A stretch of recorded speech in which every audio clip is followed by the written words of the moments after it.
Ecumenical Evangelism.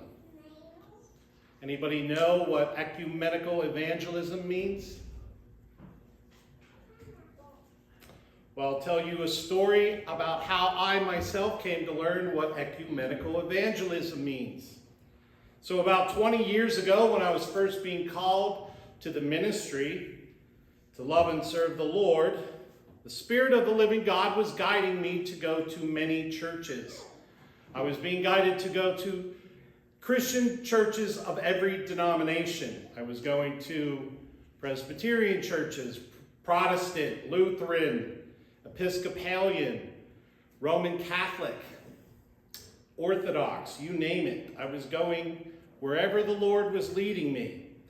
And then one afternoon, my grandmother, who was raised Presbyterian but converted to Roman Catholicism because she got married to a Roman Catholic, my grandfather, and we were having brunch together. And she made eggs over easy, wheat toast and jam and coffee, and she had some coffee cake, Entenmann's. That was always a big deal to my grandparents, having Entenmann's cakes. And it's amazing how some of our fondest memories can be connected to smells and food, that I can still remember the breakfast that she made and the cakes and the conversation that we had.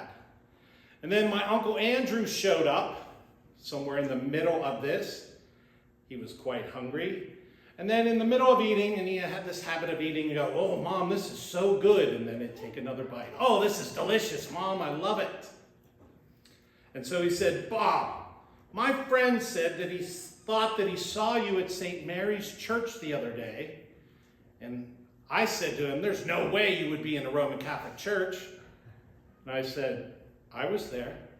He was like, What were you doing in a Roman Catholic church?" He's like, "I know you're not Roman Catholic in your beliefs." I said, "Well, I respect any Christian church. I respect their beliefs, even if I disagree with them. If I don't practice them, I still honor the fact that they are Christians." And I was talking about this with him for a little while, and then my grandmother said, "I think you're being called to ecumenical evangelism. And I don't even know what that means." Which to me just pointed to how that was a word from God. She didn't even know what it meant. And then I looked it up. It means someone who's sharing the good news among all the different Christian denominations.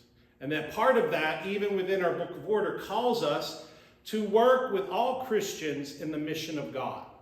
That we're called to be as one in God's mission out in the world, to help people, whether it's to help against poverty or other types of injustice. We are called to work together, and that Jesus Christ called us to be one.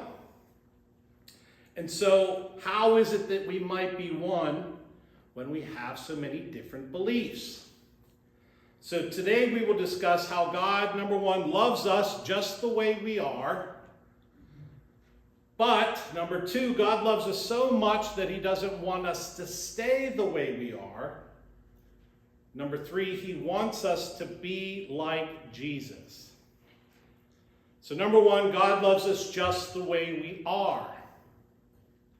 Last week, we took the time to talk about how God loves us. How at times in our lives it might be good for us to remind ourselves or to remind one another that God loves us. And I've shared with you before that when I shared this with teenagers, sometimes they go, "Oh, we already know that." And I would go, "Oh, well, that's great." But some of us need to be reminded, maybe the older we get. Maybe it's different times in our lives when we're struggling. Maybe we're lonely. Maybe we're going through some heartache. Maybe we're going through some financial struggles. Or maybe we're going through different types of pains and aches throughout our body, minds, and spirits.